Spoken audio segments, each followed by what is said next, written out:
Picture this. You've bought an expensive 50-inch TV at a local store, and after 2 months, it popped down and the store won't give you a refund. Who do you complain to? I'm Kalilah Reynolds, and welcome to Biz Talk by the Ministry of Industry, Investment and Commerce, helping you mind your business. Let's head over to the virtual studio with Director of Communications at the Consumer Affairs Commission, Latoya Halstead.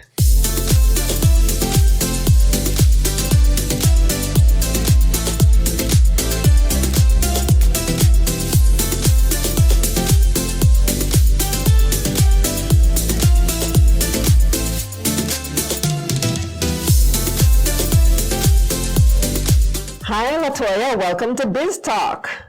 Hi, Kalilah. Thank you very much. We really appreciate being here.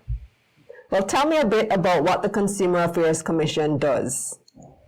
The Consumer Affairs Commission basically facilitates the relationship that occurs in the marketplace between vendors and consumers.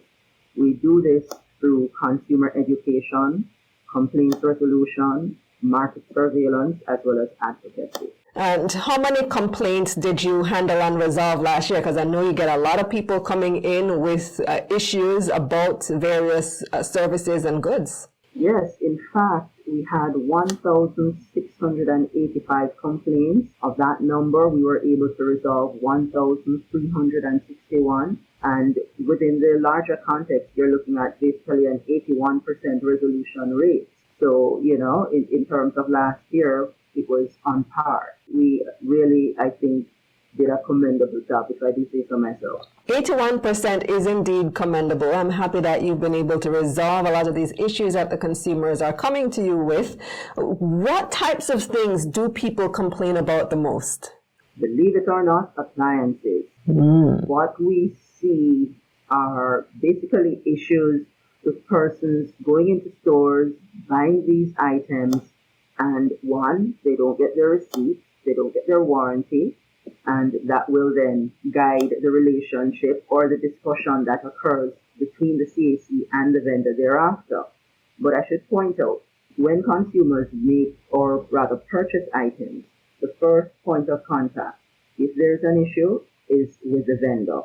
If you have an issue and the vendor is unable to resolve it to your satisfaction, that is when you come to the CAC. Generally, though, I just want to point out, Kalilah, that as it relates to the items, we want to encourage consumers, when they're purchasing the items, to ensure that it is checked in the store prior to them leaving the store. The larger items, to also speak with the vendor and follow the rules.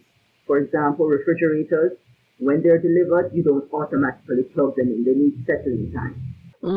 So it is the vendor who is responsible for an appliance that doesn't work then, because the vendor most times is not the manufacturer. So should you contact the vendor first or try to make contact with the manufacturer? You speak with the vendor first so that whatever warranty that the manufacturer extends to the vendor ought to extend that warranty to the consumer, which is why we have the Consumer Protection Act and the CAC acting on behalf of consumers. So when a consumer comes to you, you said that you're able to settle 81% of the claims. What typically happens in a settlement? Is it that the vendor replaces the item, or do they get a refund? How does that go? We're guided by the 3 R's. Believe it or not, if there's something wrong with the item, the vendor tries to repair it. If they are unable to repair it, they try to replace it. If not, it comes down to a refund. So there is a process. So are the areas that you were able to settle and to give refund and compensation for, are these in alignment with the same areas that you get the most complaints, the appliances? What are the top 3 that you have given or facilitated is the better word, refunds for? Well, in essence, we have done the electrical appliances, utilities, other services. But I should point out, in terms of where we have the largest refunds, once again, electrical items top the list. Then you have motor vehicle and furniture. Motor vehicles as well. So if something wrong with your car, and is this only on new cars or also for if you buy from a used car dealership? Well, it doesn't matter whether or not it's used or new, and it also extends to parts. So, we have many persons who will have to be repairing their vehicles, and this is how, if they're not getting a satisfactory process with the vendor, this is when the CAC comes into play.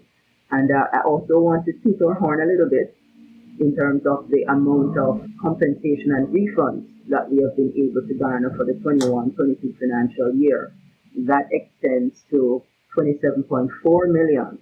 And in fact, it is a 25.06% increase over the last year when we had 21.9 million. I didn't know that you also handle motor vehicles. What is the range of things that people can come to the Consumer Affairs Commission for?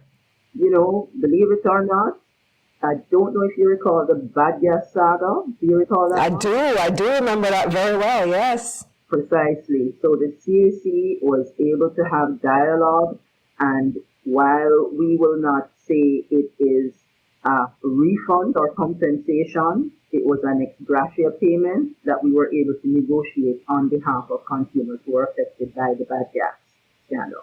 But generally, there are parts, as long as the item has a warranty and we see what the warranty is supposed to entail, we will take on that case for consumers. And even if it is not there, there's a thing in law called reasonableness, being reasonable. So the Consumer Protection Act basically is grounded in the fact that, treatment with both the vendor and the consumer should be fair. So we will speak on behalf of consumers in that regard. So basically anything, I'd say except utilities, because you go to the OUR for that, right? Well, believe it or not, we also do utilities. You do? Yes, because what will happen is the Consumer Affairs Commission, we work in tandem with our sister agencies. So you will have consumers who will make complaints to the OUR as well as they will make complaints to the Consumer Affairs Commission. We don't turn them away.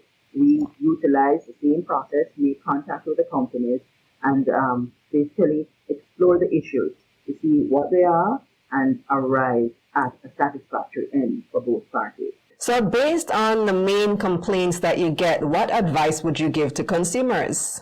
Really and truly at this point, I would say be aware of what your rights and responsibilities are.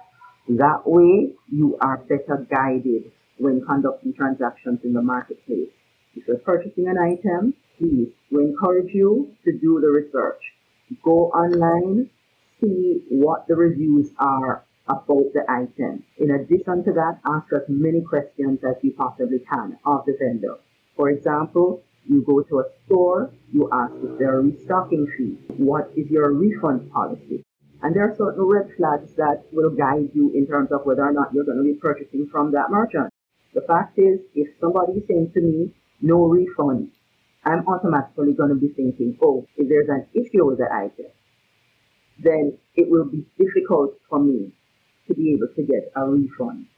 So in an instance like that, you already know what you're up against. So we encourage consumers, ask as many questions as you possibly can, and in so doing, you'll be able to limit the hassles that you have after. Thank you so much for this information, Latoya. All the best there at the Consumer Affairs Commission. We know we can contact you at any time.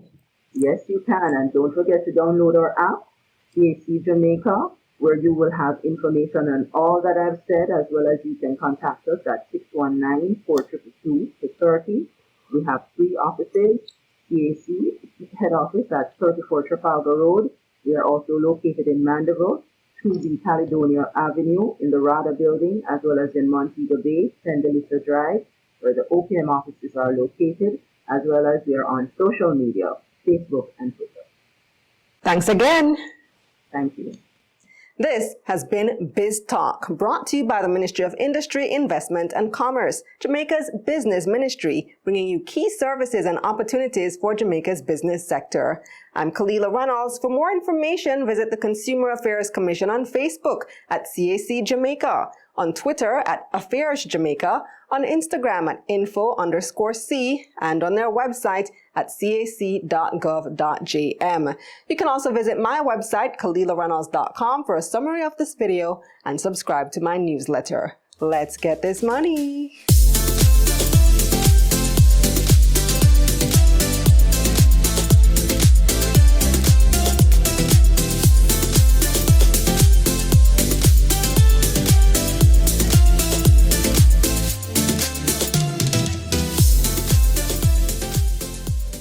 Let's get this money.